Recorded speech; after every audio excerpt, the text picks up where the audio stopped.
So let me tell you how bored I was. I was so bored I read Paul Bauer's book. That's how bored I was today. I caught up with everything. I'm done with my taxes. I'm waiting on 1099. No, W2. What else? I went to the gym. I did laundry. How this is how bad things have to get before I go and read Paul's book. I just wanted to let you know. I'm like, God, what's left to do? And then you get to like not even the secondary or tertiary. You're on to the fortiary, whatever the hell a forple is or a quad is of that. Paul's book. I don't want to read Paul's book. Oh, it's an audio. I guess we'll read it. So I went to the gym. I listened to Paul's book, and I went to other places. I listened to Paul's book, and I drove around and listened to Paul's book. I'm finishing listening to Paul's book, and let me make sure I got the title correctly here. Everything I Wish I Knew When I Was 18. It is actually very well written. It is. It's a lot like Bachelor Pad Economics, except nowhere near as detailed. It kind of covers some of the same topics and all that. And whereas I wrote Bachelor Pad Economics with obviously a financial focus, it's also almost a 500-page book. And it was not designed to read from cover to cover. It's more of a reference book for you to like, okay, I'm about to go to school. I guess you could read Paul's book the same. But his was much more digestible, much more direct. And it was a little bit more life advice rather than this is how a 401k works. Certainly, I have a lot of dating advice and how to deal with feminism and all that in my book, but his was broken down into different subcategories like dating, long-term relationship, marriage, and that kind of thing. Paul also has the added, I wouldn't say benefit, let's just say the added experience of being married and divorced. And he is also a father. I'm not a father. And so some of that other life experience he had show through in the book that I couldn't speak to. Again, Bachelor Pad was pretty much financially related. And so it's a much shorter, more well-rounded, if that makes sense, more holistic approach rather than just narrowly focusing on finance. He talks about career and by the way, he concurs, don't get stupid degrees. And and so it was a really good, solid book, very well written. It was succinct. I don't know if Paul knew that, or maybe it was Nurse Chick that edited it. But which is good. I think we're moving away from 500-page books that no one's going to read to shorter ones. How long is it? I did audio. It's 6 hours and change audio, but I listened to it on 1.5 speed, which is interesting listening to 239 pages. Right. It's less than half the length. And so I think it would be much more digestible and then more of a strategic planning. Don't make the mistakes I did sort of thing that you can go ahead and get out of Paul's book. What is it? Thor did the audio. So our very own Bob Ross. Oh yeah. We're just reading he's got his Thor voice. He did a good job. I enjoyed it. I don't know. I listened to it fast speed, and Thor has a good voice to listen to at fast speed. You can hear like, oh, okay, we're making progress. Because once again, I didn't want to read Paul's book. About the only thing which I gotta have. I mean, we can disagree. I'm not like I gotta convince him he's wrong. The first chapter, really, Paul, the secret. If you manifest it, it will come. That's where him and I are going to have some philosophical differences. Now, there's nothing wrong with the first chapter. He's more about working on the subconscious. I don't have time for subconscious. I'm like, you either do it, it's on your to-do list or not. You know who does all the items on my to-do list? Conscious Clary. That's who does all the not subconscious Clary. He's subconscious. He doesn't control all the arms and the movement and everything. He's subconscious. He's there. Whoa. Subconscious Clary. Ooh, he's scary. He's hiding in the closet. Ooh, he can't manifest himself into the real conscious. All work is done by your conscious self. And I think what Paul was trying to say there is that to get to the point of action in the conscious world, that it's not going to hurt if you start imagining it in your mind, what your goals are. and then writing down your goals, which isn't necessarily wrong. I just write. I know, and Paul was talking about. Well, I put what I wanted on business cards and I laminate them. That way, when I grab the thing and I touch it and I feel it and I see it, and I was reminded. I'm like, you know what I do? I put them on my to do list and then I do them. That's what I do. Perhaps I'm a little bit more. I would be that. Shut the fuck up and eat your food. I'd probably be a pretty harsh father. Why are you crying? What is it now? Stop crying. There's something to be sad about. You have the world's most loving father who's understanding. Stop crying. No, you can't have a truck. You have to go and collect cans during the money to get the truck. My kids would come out perfectly fine. Anyway, which may be a little bit more ethereal, and maybe that works for some people to get you motivated. He talks about how he had his crap Dodge Neon, and then what was it? A Toyota Tacoma, some kind of fancy truck you wanted? You wanted a trucky truck? And he wrote it down. He thought about it. He masturbated to it. And he put it in his crotch. And it through the ball, osmosis through the balls. That's what he says. It's a sub chapter in his. No, I'm kidding. He didn't talk about putting your dream list up against your ball sack, but it's pretty close. Anyway, this is my job. It is a good book and a short read for you youngins who perhaps would be too intimidated by a lengthy tome that was written quite some time ago. And then if you wanted, so it's a good starting place, a very good starting place. If you are young, especially if you're younger, if you were in high school, ideally the great time to read this would be in high school. So you don't make all the mistakes we did. You don't make all the mistakes Paul did. And so it would make a great gift for a young man, even a young woman who's about to graduate from high school and start making some serious choices in life. I mean, the book, like any other book that we were in our little sphere here, is better than most American fathers. I'll just be honest. Most American fathers don't tell them anything. They have to rely on people like us with books. Hey, read Paul's book. Who's the creepy man reading the story? Oh, it's Thor. He's a gentle giant. Don't worry. And so I have that link below. It's gotten pretty good reviews so far. But there it is. All right, let's go to the super chats. On Kono, $10. Hi, Aaron. I agree with you on the biggest economic drive, though there is one big elephant in the room. I believe you mean sex is the biggest economic drive that you overlooked. Where are the looks matched women? Where are the women who look identical to you? Oh, you mean like they're not interested in you, Okono? That was kind of the whole point of, well, not, well, yeah, I guess it was kind of the whole point of, but we're not talking about Paul's book. We're talking about my book now. What the hell is it? A World Without Men. I think that's probably one of the main theses of the book is, most men are not getting quality women, either in the form of commitment or a wife or family. It doesn't have to be formalized and manifest as a family, but that too. And what do they have to work for then?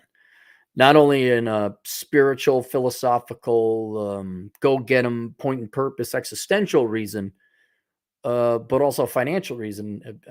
If you read the book, you saw that meme. Men think it's okay to live like this. Is just a bed with a television. Men don't need that much money, so that's being reflected in their economic choices, what they're going to major in, if they're going to work, how much they're going to work. So yeah, there's no looks matching. I don't know if you got I'm sorry, Okono. Have you noticed girls that see this was going a long time ago, but there was Hot or Not. That was a website, and I was rated like an 8.6. Of course, I guess they didn't know my height. So I was a rather handsome guy, and I got squarely 6 7s and 8s, the rare 9 and I think 2 10s, which obviously didn't last that long. And even then, it was an uphill battle to get equally matched women 7s and 8s to kind of stick around a little bit. The vast majority of my dating, it was one date. Vast majority. The minority went on to second plus more dates. And it's because women, I don't think that survey on OnlyFans, no, not OnlyFans, Tinder, I don't think that was anything new. I think women have always found most men unattractive and always want to settle for the top 20. Now it's more modernly 5%. So they're not, And Mark, listen to me, O'Connell. They would rather be single than date a guy that they're equal match to, or they frankly don't find attractive, which is 80% of the men. You'll see that, and then so I would get some success with girls, a fair amount, and then just they would go away. I even did a video on it, in parts inspired by Adam Piggott, and he says you don't want to be a 7 or 8 because you get some success, but nothing really conclusive. So you work harder, whereas a 3, no, he's repulsive and doesn't even bother trying. So where are the women who look identical to you still chasing after the guy who's better looking than me or wealthier than me or a combination thereof? So I have a girlfriend who's an upper mid who cooks well and has good finances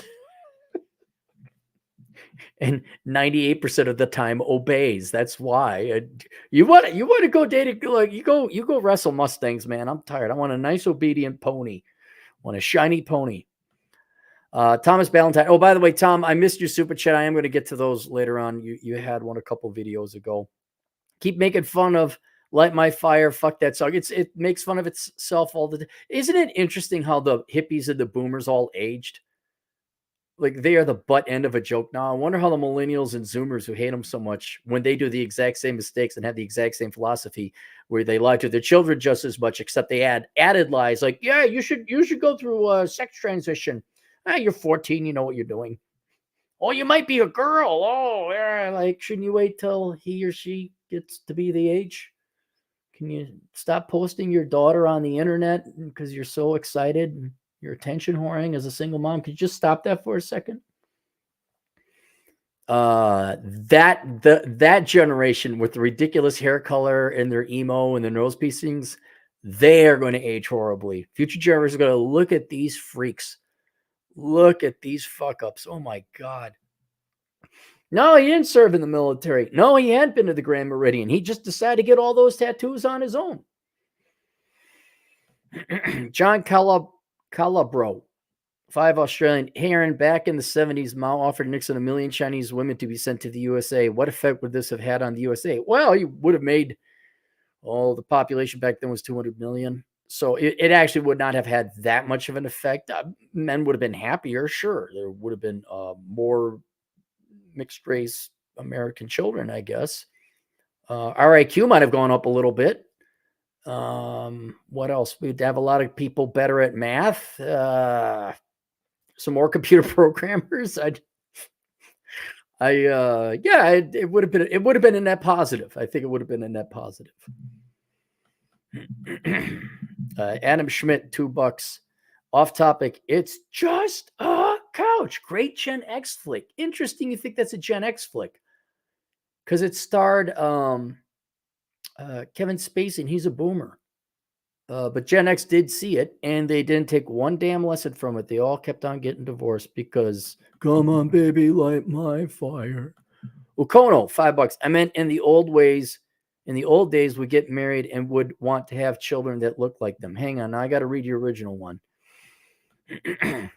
Hi, Aaron. I agree with you on the biggest economic drive, though there's one big elephant in the room that you overlook. Where are the looks-matched women?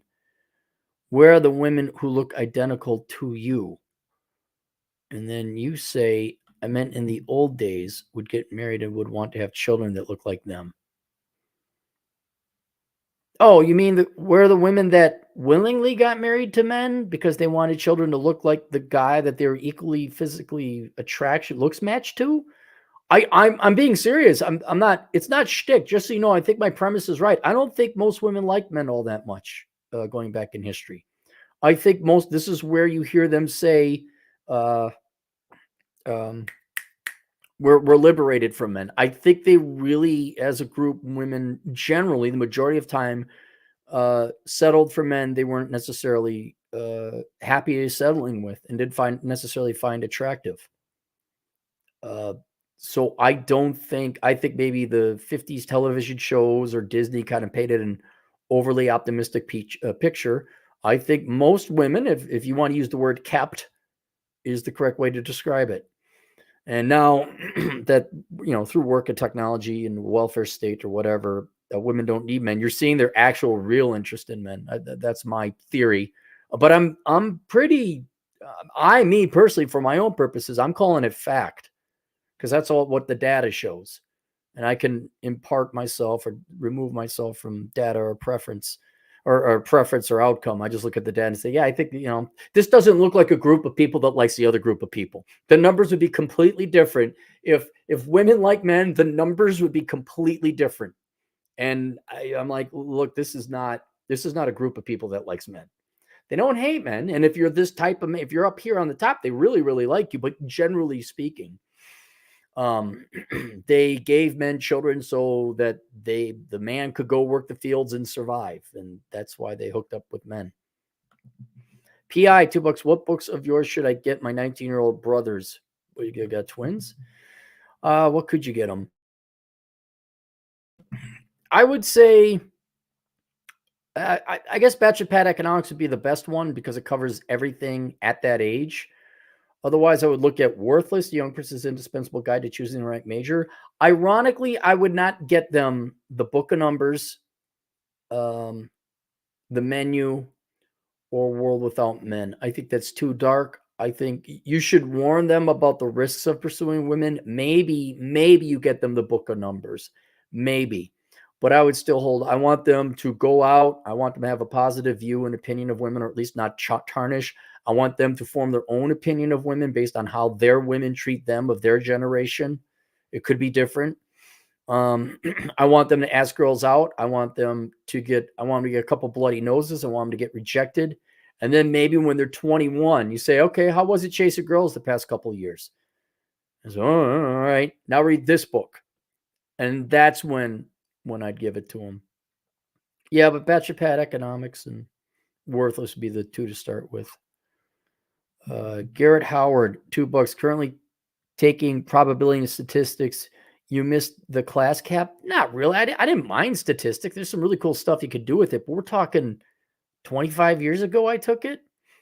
And then everything's on Excel where you don't have to even know what you don't have to add up all the data points away from the line of regression or the best fit line. Yeah, the computers do the math. We just plug in the data now. I don't know. I guess I really, if I were to do it all over again, probably nuclear physics. That's probably what I would have done. Tom Ballantyne, purchase Kung Fury, fun movie, Triceracop. Yeah, it was fun. Oh my God, double Woolons. I'm gonna go see the Cowboy Bebop movie here in about 45 minutes. Hey Aaron, for 10,000 Korean won. Hi Aaron, I bought your book regarding choosing the right major. I'm reading it. Do you think the content is still valid now, although it was written in 2011? Would it be helpful for me to know? Really? Really? Hang on. This is See, this happens. Hang on. I'll be back.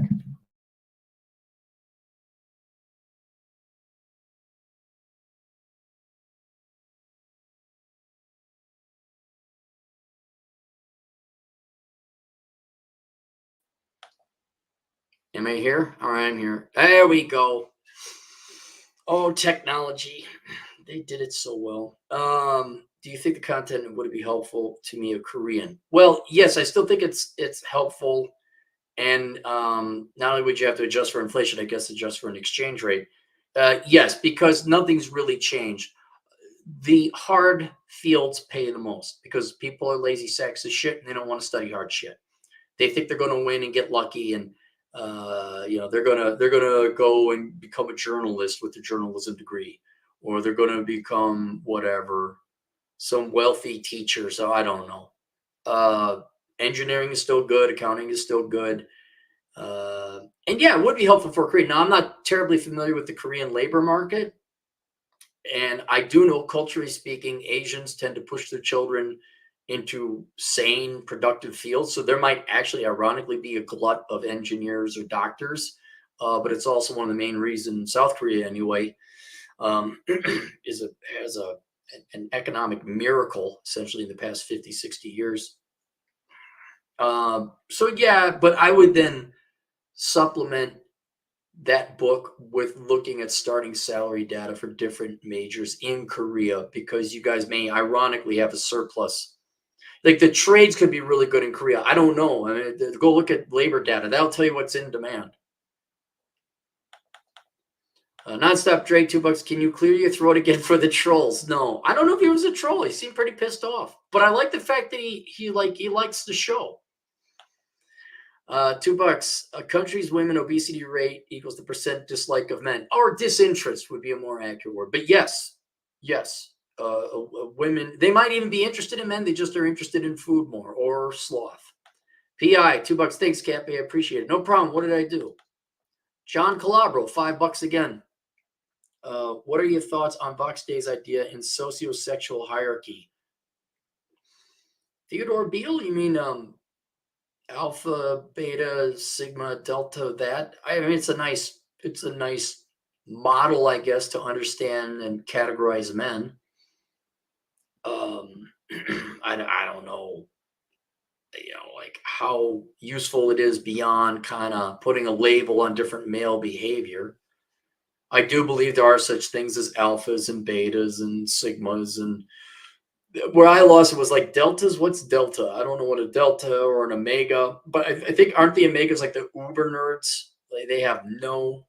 It's a good spectrum. It's something that works.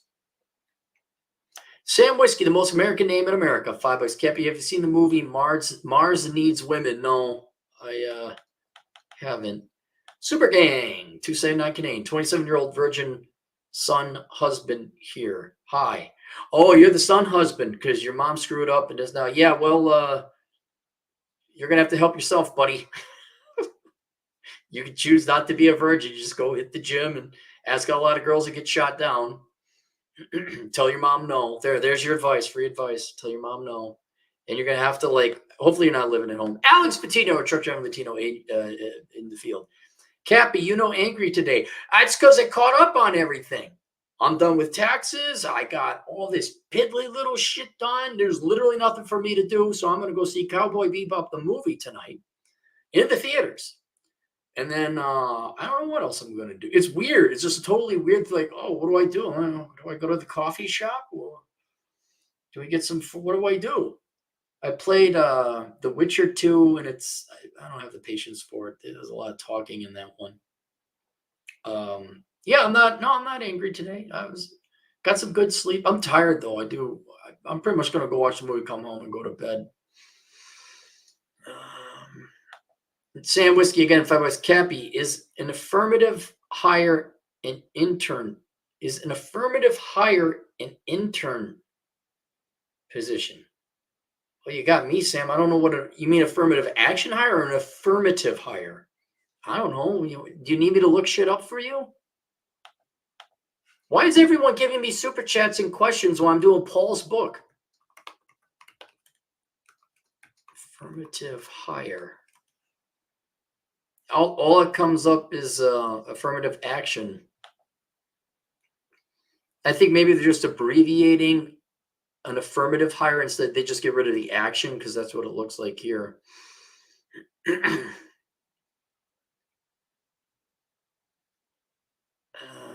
Okay, yeah, there you are. Yeah, I don't know what it means. All right, that's it. I'm gonna go and get my geek on. I'll see you guys later. Toodles.